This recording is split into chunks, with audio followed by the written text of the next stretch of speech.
Look, man, I missed out. I know I'm like a week behind here, but happy RSP day to you, Matt Waldman of the author of the Rookie Scouting Portfolio.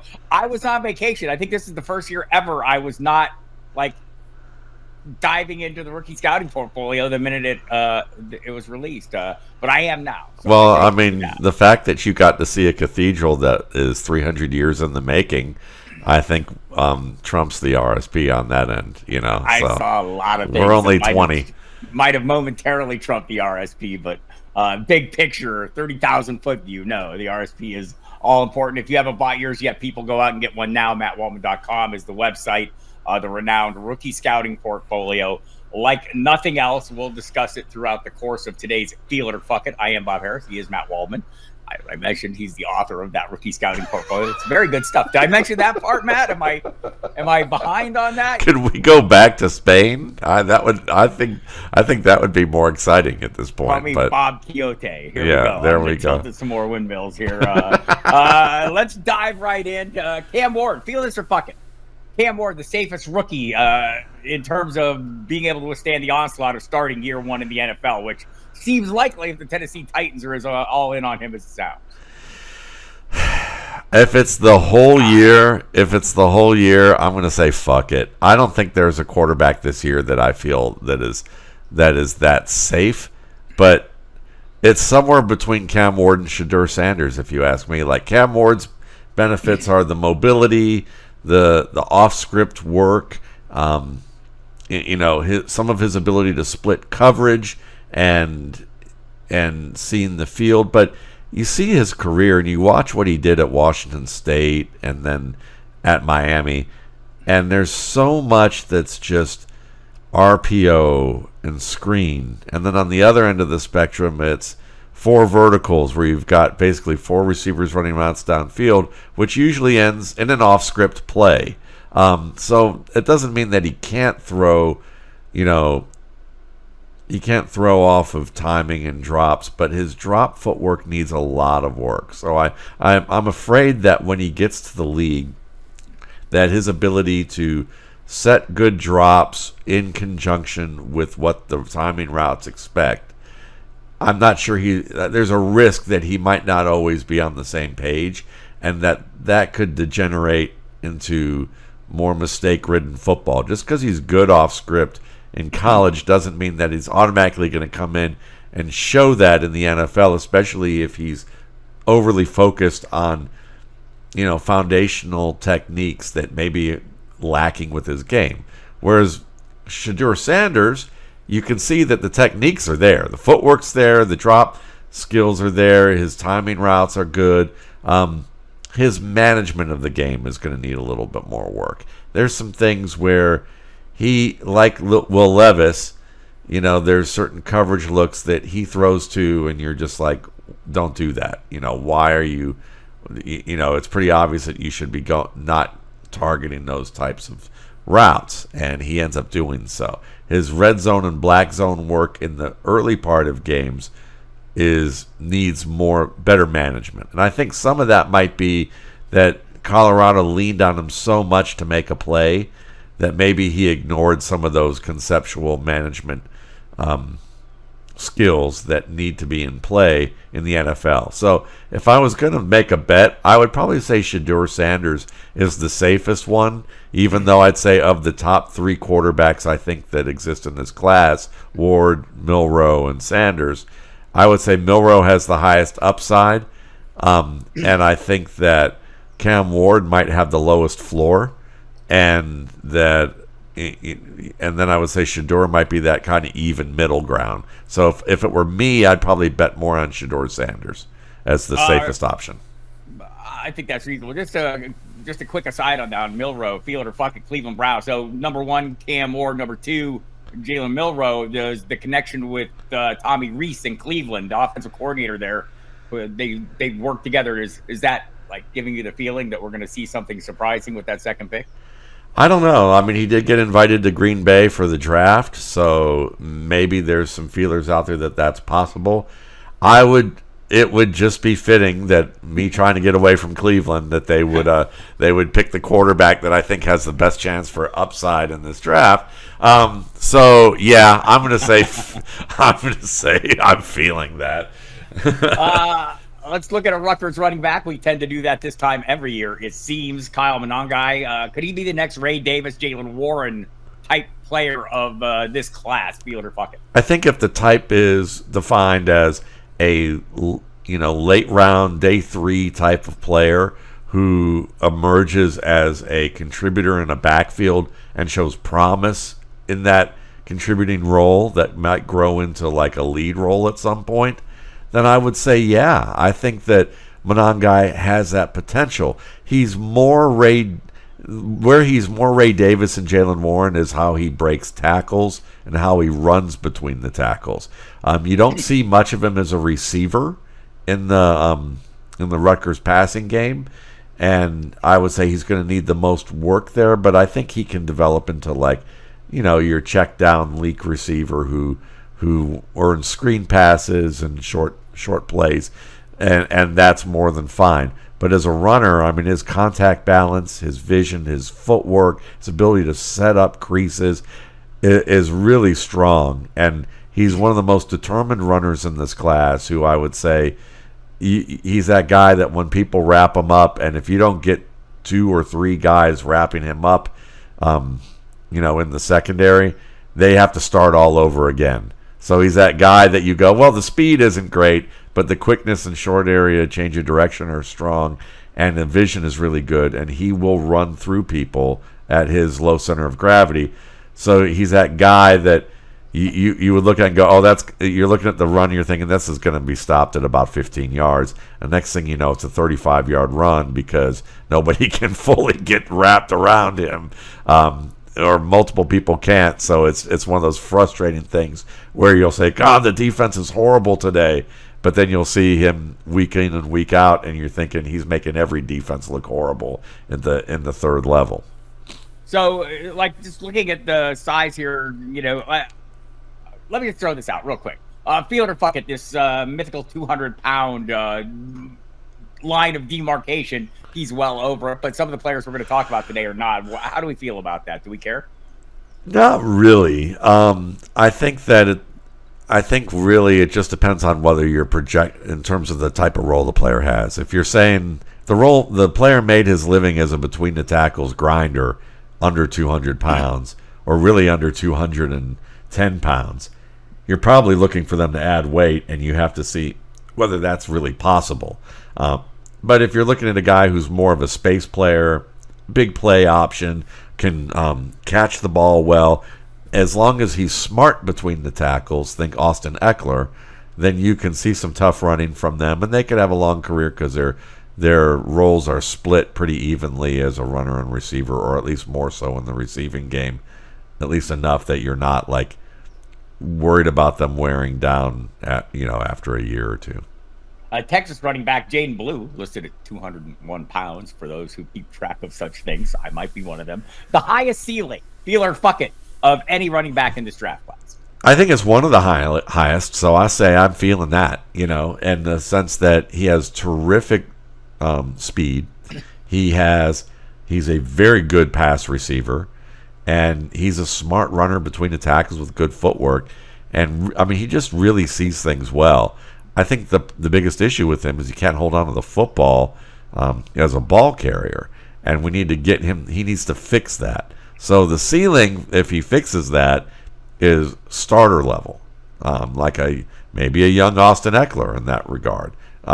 Maybe he could be that type of player down the line, but he's going to have to learn to hold on to the ball, and if he does that, the ceiling is great. Yeah, and if he doesn't do that, he will find a very comfortable spot on special teams and the bench. Yep, or starring in the CFL. Starring in the CFL, that works too. My hometown Arizona Wildcats going to represent this draft, not just Ted McMillan people. Jacory Croskey-Merritt, the running back there. Does he deserve the sleeper tag people have been giving him? Feel that or fuck it? Oh, I'm totally feeling that. I think that there's a lot of a young Aaron Jones to his game. I think Jones was more refined at UTEP than what Croskey-Merritt was Arizona and at New Mexico, and then also at Alabama State, I think it was, before that. But he has speed. He really understands how to use his feet to create. He has some pretty good contact balance and power for his size. Catches the ball really well. So there's some good things there. Would not shock me at all if he works his way onto an active roster from a late round position or a UDFA position, and then earns a role and grows from there. I think that this is one of those players that has a better NFL career than college career. Hate to hear that for my Wildcats. He was quite productive. Anyway, Tez Johnson, 5'9", 154 pounds, ran a 4.5 140, the slowest time of any receiver under 170 pounds. Just if anyone's talking speed here, I'm going to be the one. Is he too small to play wide receiver in the NFL? Field or fuck it? I'm going to say fuck it, and I'm going to give you a name that is the reason why. Gerald McNeil, otherwise known as Ice Cube, who played for the Cleveland Browns at 146 pounds and was a Pro Bowl kick returner, punt returner. His first year in the league had a combined 1,300 yards in returns. His second year was his Pro Bowl season, and he averaged 879 yards per season in returns. And he did it the year that he had the Pro Bowl season, his first Pro Bowl season. He missed 4 games. They were the only 4 games he ever missed in his career. And this was in an era of football where, safety was just a buzzword. It wasn't really actually a thing that they were trying to actually achieve in the NFL at the level they are now. And Tez Johnson's a better receiver than what Ice Cube was. And when you look at what Johnson's asked to do, it's not to run past cornerbacks in the vertical game. It's to work across the field and win targets, and then use the quickness and acceleration, which he has plenty of for that size, to use that sudden short area explosion to get yards after the catch or to get open with man-to-man routes underneath. And I think that he does that really well, and I wouldn't be surprised at all if he emerges as a quality slot receiver. And while he may be the slowest of the sub 150, 160 pound guys ever to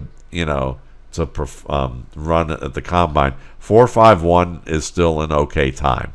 It's not, and I know people will go, well, size to speed and what you expect with that. I understand that, but sometimes we get a little hung up on, is he fast enough to ride the ride? And the answer is a definitive yes.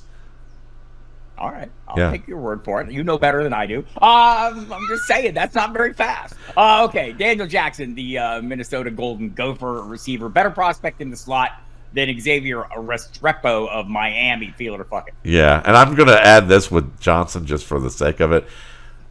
Anquan Bolden, how much did he weigh? Like, he was like, what, 220 probably? Yeah. And he was slow as molasses, right? Or Le'Veon Bell, who was 230 and was pretty slow. Quickness matters more, and if there's less surface area for you to hit and you're blindingly quick, I really don't care about the speed part. So. 4.71 for Anquan Bolden. Yeah, by the way. Yeah. Now he ran through people, but Le'Veon Bell made people miss. Yeah, the little jump stops. Yeah, there's a lot less of Tez Johnson to hit than those two guys, and he's quick. So, but Daniel Jackson also very quick, not very fast, but he has quickness and short area change of direction, and I think he's a good route runner. He can give you a little bit on the outside occasionally in multiple receiver sets. Very tough pass catcher, probably one of the better. I think he's the grittiest pass catcher in this class. He's the one that's going to take hard shots and not even blink. Whereas I think Xavier Restrepo is a good zone route runner who can give you a little bit of yardage after the catch with his power, but he's like a slower Parker Washington without the vertical element to his game to win targets over his shoulder. I think Restrepo's a bit overrated. He can be maybe a Braxton Berrios type of contributor for a team, but I don't think he's going to be a high-end slot receiver in the NFL. Well, let's just, while we're talking about larger-than-life wide receivers, 6'3", 230 pounds sounds fairly large. To me, Tennessee wide receiver Bru McCoy deserves more attention. Absolutely does. I think he's a young. He's a little bit more like a young Juju Smith-Schuster or Hakeem Nicks, somewhere in that range of guys who runs good routes, wins the ball in contested scenarios, has good technique, understands how to get open. And I think that he may not be special in any category, but he might be good enough in every category to become an eventual starter. Yeah, I mean, I see these kind of, outlier sizes, and I think there's an ability there to create a mismatch on some poor little soul. Right? Like, so I'm intrigued by this one. The Giants, they have Russell Wilson, they have Jameis Winston. There's talk they'll still draft a quarterback. Feel it or fuck it, would they be better served to wait until next year on that? I think so. I just think that there may be as good or better quarterback prospects next year. They have a good offensive line. I mean, I think you can make the argument either way. The pro for drafting a quarterback is that you have two veterans in the room. And that allows you time to let one sit and learn, and you can still compete for a playoff spot, which I think is valuable because Brian Daboll, I think, is a decent coach who's been saddled with some bad situations. They had Tony and Galladay, and those guys weren't really starting receivers, it turned out. And then you had, of course, Daniel Jones. So, looking at that from that perspective, I don't think he really had his guys. He helped. They did build in the trenches well. So I think they're maybe a receiver short of really competing for a division title, but I think they have an outside shot of earning a wild card position, and I think yeah. Let me throw out a crazy theory here. Like, if you let your superstar running back go and you feel foolish about that, and you've added a couple of veteran quarterbacks and there's no great quarterbacks in this draft, you see where I'm going with this. Ashton Jeanty would be available for them. Hugo's approving of this. I hear him. He loves where I'm taking this. Feel it or fuck it, running back at this spot for the Giants. I feel it, but I would love it if they took him there, because I do think that that's an intelligent viewpoint in terms of that they are pretty ready, and if they can get a star player, they've got the quarterback support to win games. It may not be pretty, if you have to go with Winston, that you might lose more games than you win with Winston sometimes. But with Russell Wilson as your starter, I think that having Jeanty could really make a difference. You could really have a strong play action component to your game with that, and you can match Jeanty with what's his name? I keep forgetting his name lately. The running back from Purdue, Tyrone Tracy Jr. Yeah, I've kind of had a mind block with that name lately, but Tyrone Tracy has definitely. He showed something last year, and I think there's still growth potential there. So I would bet the Giants won't go that direction, but I think it would be one of the scenarios where I think it would actually be a good idea for a team to draft someone there. But I think a lot of teams are also the Giants are probably also looking for a second receiver, who can make Darius Slayton more of like a third or fourth guy on the roster. We'll see. I do not have Joe Shane's ear, but if I did, I would suggest a really good running back. That would be what I'm feeling. I think that's where you have that playmaker alongside Malik Neighbors, right? And I think you instantly give that offense a level of legitimacy that they didn't have.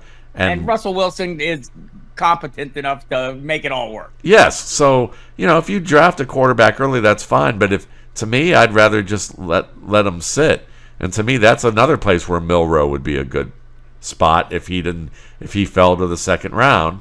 And he may well. Or even beyond that, he would be a good spot there. Or they wait till next year and continue to load up, and because I think they could be a sleeper kind of dark horse wild card team this year if Wilson wins the job and the trenches on both sides of the ball stay healthy.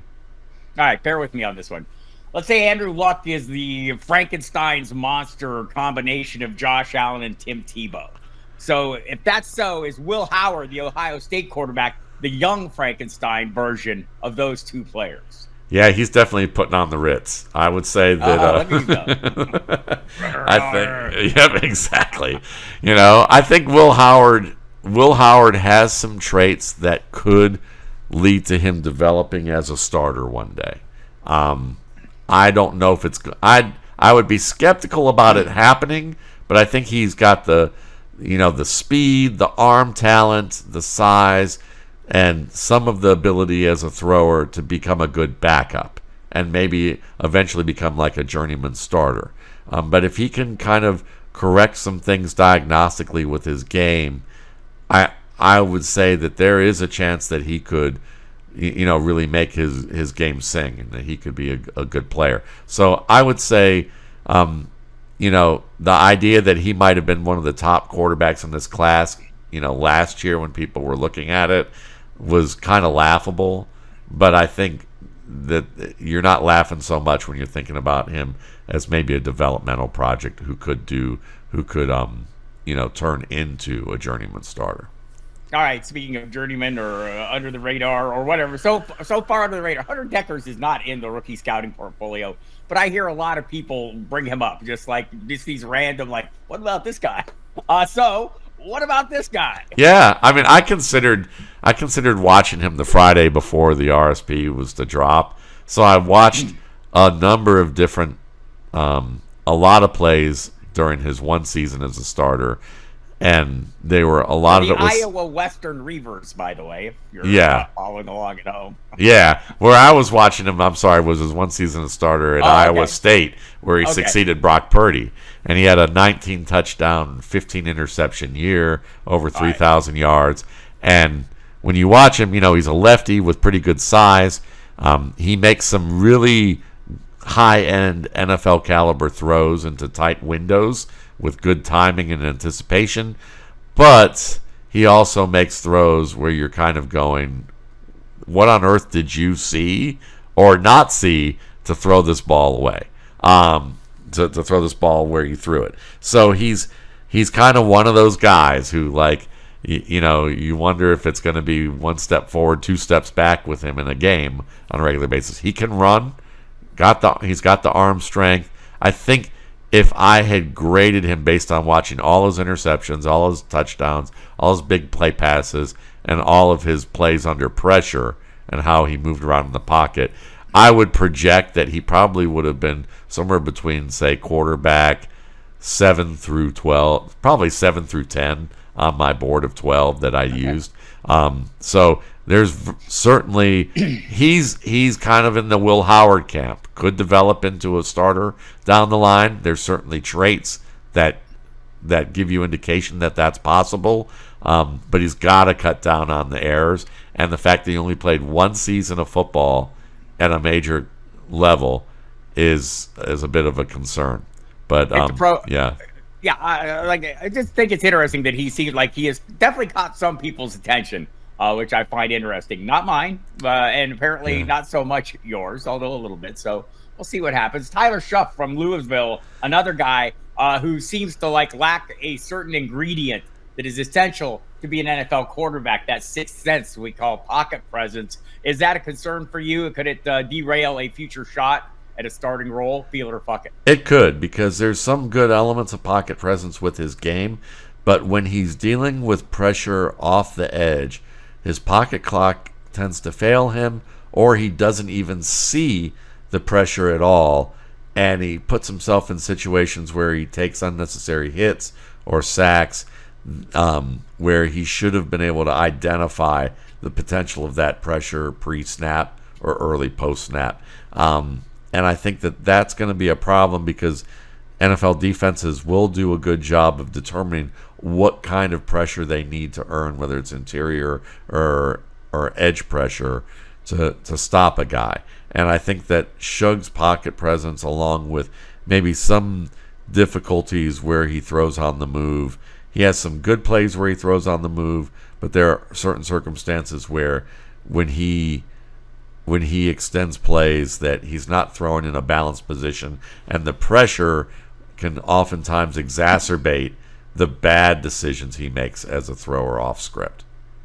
All right, fair enough. I'm going to go ahead and acknowledge I've been feeling Mason Taylor since I watched the combine. Like every year, there's a guy that does something at the combine. And I know it's not the be all end all, but I think back over the years of the players who have caught my attention. A lot of times it's that receiving drill where they cross the field and then turn up and run.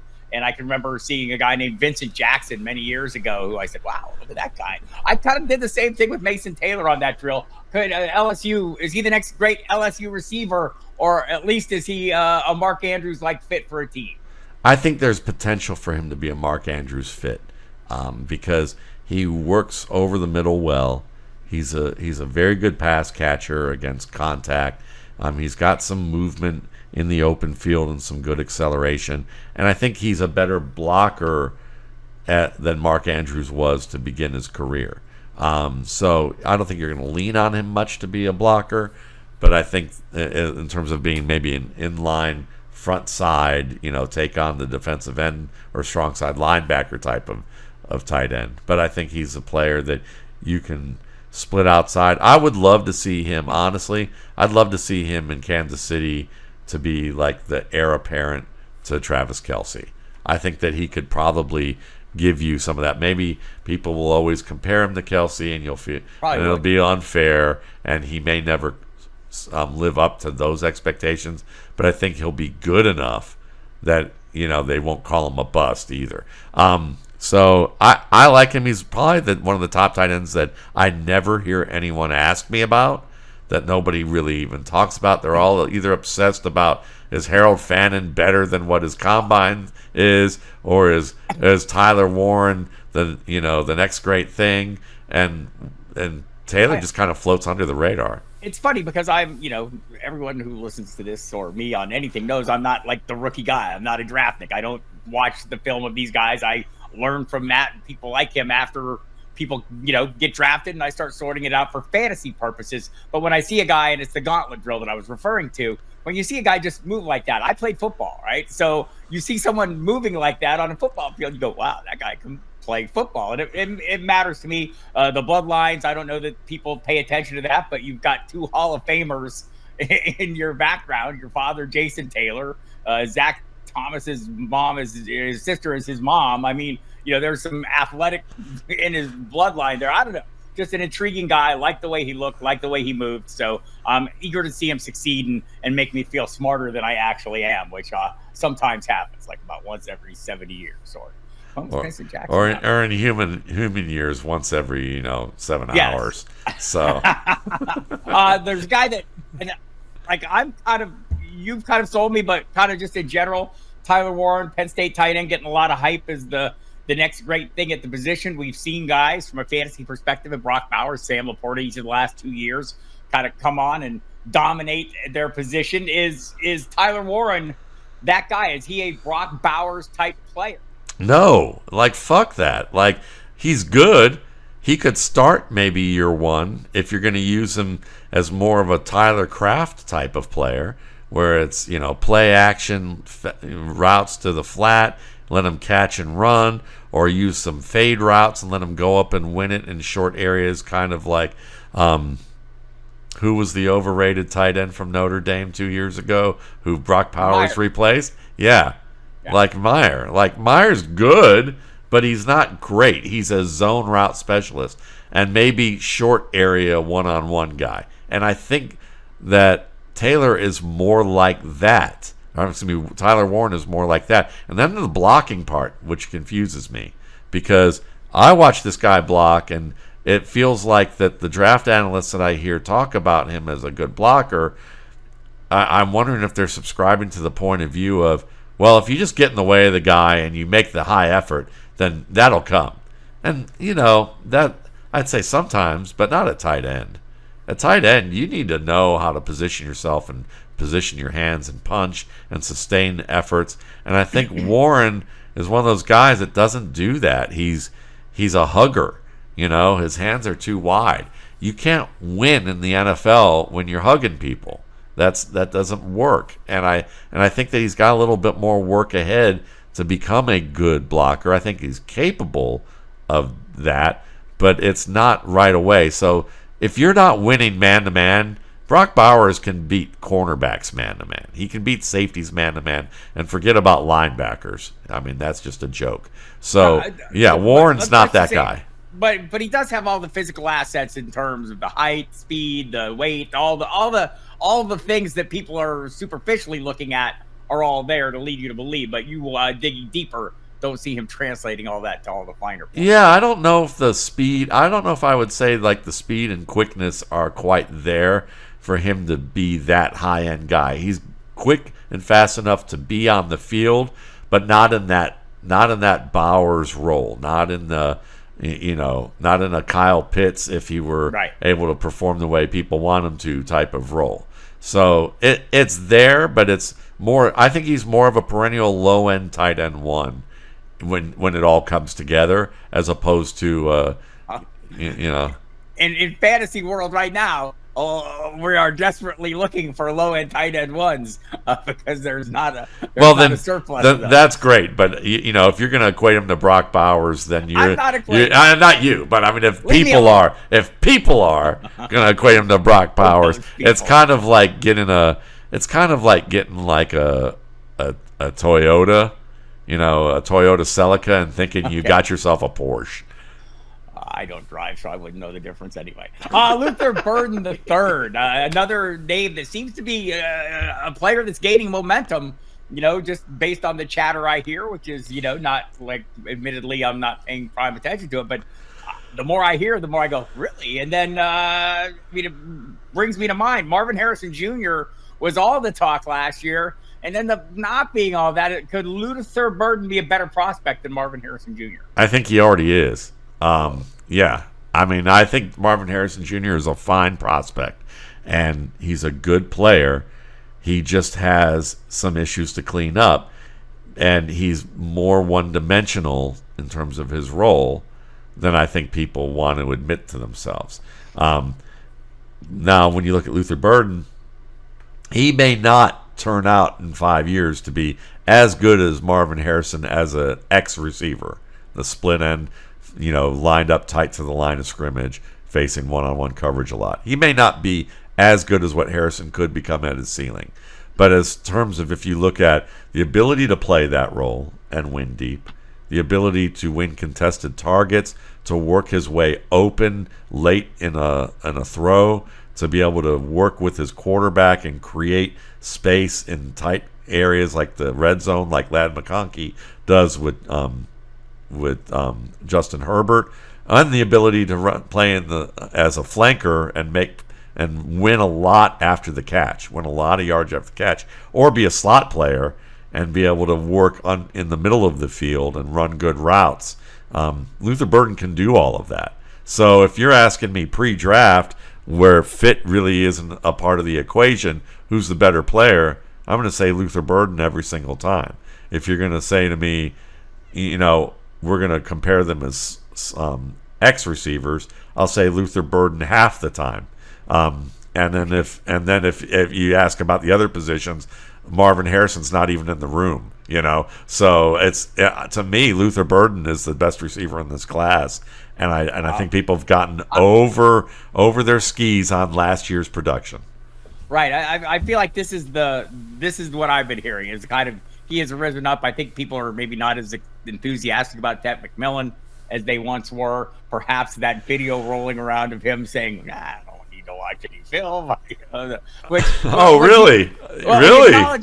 He acknowledged he did watch film, but with the receiving group. But he's not. Doesn't seem like that's his primary interest is the football at the moment. But he's a young man. Hopefully he'll grow up. Yeah. Right. I'm going to give him a little room there, and plus he's an Arizona Wildcat. Give him a little leeway in that regard as well. So speaking of the Wildcat, you mentioned Croskey-Merritt, the Aaron Jones comp. Brashard Smith, the SMU running back, is he closer to Aaron Jones in that same mold at 5'10", 196 pounds? Yes, he's got to get a little bit bigger, I think, to be able to deliver the type of contact balance and power that maybe Jones has. But in terms of movement, vision, footwork, he has good contact balance already at this size, and his hands. I mean, he's not Savion Williams as a receiver, He's kind of more, but at the same time, he's not Tyrone Tracy either. Tyrone Tracy was the guy that you're like, oh, I see why they moved him to running back, because he sucks as a receiver. Like he just can't catch the ball extraordinarily well. I mean, he doesn't suck as a receiver. He sucks at catching the ball. Yes. Okay, that's fine. A portion of the duties assigned to players who play wide receiver. Yeah, he was not good enough to be a wide receiver at Iowa. Fair. And that's a pretty damning statement from NFL standards, to wind up being a runner returner at Purdue. And he's very good at that and learned fast. But I think that, Brashard Smith was a better receiver, but at the same time, I think when people say, oh, he could have been an NFL receiver, I'd say, yeah, with a lot of hard work, he might have made a roster as an NFL receiver eventually. But I don't think that's not the same as saying Savion Williams, who you could go, yeah, he could be a starting receiver in 2 years in the NFL. Or he could be a starting running back in 2 years in the NFL. Let's see what happens. I think Brashard Smith has learned fast as a runner who can, at the very least, give you some skill at receiver, because he's going to have good matchup advantages as a result of where he's starting on the field. Marcus Yards of the Delaware Fighting Blueheads, another sub-200-pounder, by the way. Is he the most intriguing rookie in this running back class? Feel it or fuck it, Matt Waldman? Yes, even just from the standpoint of how of his name, I can hear Steve Carell saying his name, and he'd be like a character in The Office. But or J.J. Delaware's will call him Marcus Yams. Marcus Yams, yeah. He might like his yams, but yeah, Yarns is certainly he's intriguing. I think he's the most intriguing rookie in this running back class, because when I first saw him play, he looked like he was more like the size of Deshaun Jackson, and you would think, okay, maybe he'd be better off learning the receiving role and becoming more of like an Eric Metcalf, late career Eric Metcalf, who basically was like the precursor to, say, like Julian Edelman, back in the day.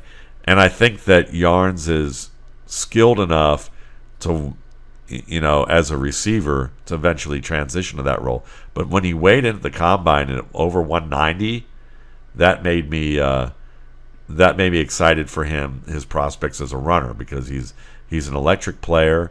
He's skilled in the open field, get him into the space, and there was some potential for skill between the tackles, at least enough that you could see him maybe one day grow into a complement, a change of pace complement for an NFL team. If he can get to the 200-pound range, that may actually happen for him. All right, fair enough. One last one here at the running back position, north of 200 pounds, by the way. But Lamb Larison, pen name for Cecil Lammey, trying to become an NFL running back. Feel it or fuck it? I'm feeling it, because I think Cecil, being the cowboy that he is, would obviously want to get himself into the NFL by talking about his calf wrestling, skills, and I think that Larison, being a rodeo champion, and just the name Lan Larison, that just sounds like a Cecil Lammey character born out for a comic book as a comic book hero. A word of advice for anyone out there: don't start a fight with a bull rider.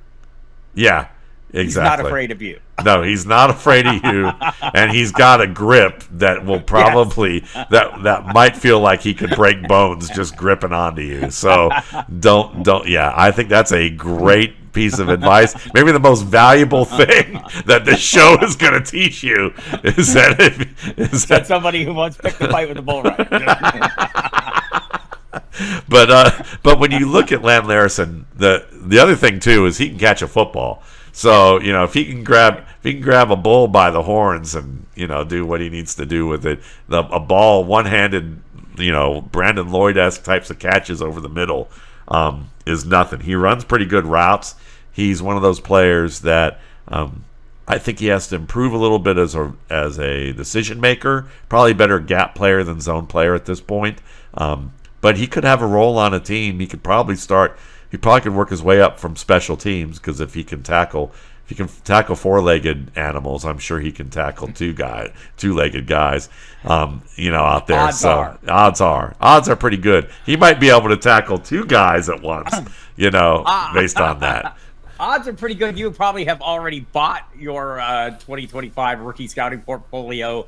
If you listen to this podcast on the regular, if you're just stumbling across it, go to mattwaldman.com. Look up the rookie scouting portfolio, the 2025 edition. Get the post-draft edition with it as well. There are other items available, dynasty rankings, etc. All things you must have, but you must have the 2025 rookie scouting portfolio. It's the best of its kind out there.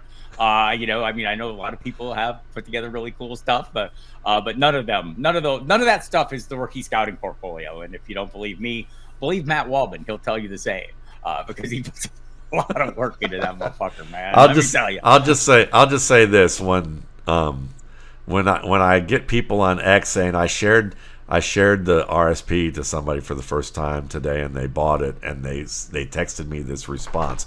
Holy fuck, or I'm a customer for life, or I get emails from people who are like, this is such next level. And I thought that, listening to Bob tout it like a used car salesman on Football Guys, I figured that you're just looking for a lottery ticket here of how things would go. But I looked at it and I realized, oh my God, the best way for someone to think that you're lying to them is to tell them the truth. And and that's generally why I say pleasantly shocking reader since 2006, because I'm a pretty direct person most of the time, and I know it's rare to say, hey, it's as good as advertised, but I would say more often than not, I think, while I don't always think it's as good as advertised because I'm critical of myself, I think the people who read it tend to think it's better than advertised. For me, there is no substitute. I will accept no substitutes, and it's important to my work to have a good understanding of the rookies. I can't watch football during the football season because I'm watching college football. I'm watching NFL football, and it's my sole focus. So this is the fastest way for me to catch up and get where I need to be by the time the draft starts. So I know that's the green flag for fantasy season for me is the NFL draft. And once you put a helmet on these players, I want to know how they fit and what kind of role they can play and what they're capable of in their new homes, given the coaching staff, schemes, competition they'll be facing, all those things. Nothing sets me up better for success in the rookie scouting portfolio. Look, I don't even have to pay for it, not sell a motherfucker, but I like to buy it because it's great stuff. So you should go. I've offered many times to give it to him for free, and he's refused. So and I didn't even pay for his vacation. So I would, after all that, I feel like I should chip in, but he won't let me. So all right, so let's go. We'll be back next week for more feeling, more fucking, and all the usual shenanigans. We appreciate you listening. Follow him on the Twitter and the Blue Sky at Matt Waldman. I'm at Football Diehard on both those platforms. Look forward to seeing you there as the season ramps up, and you can catch both of us in Football Guys as well. Love you all. Love Bye. you, Matt Waldman. Love you, Bob.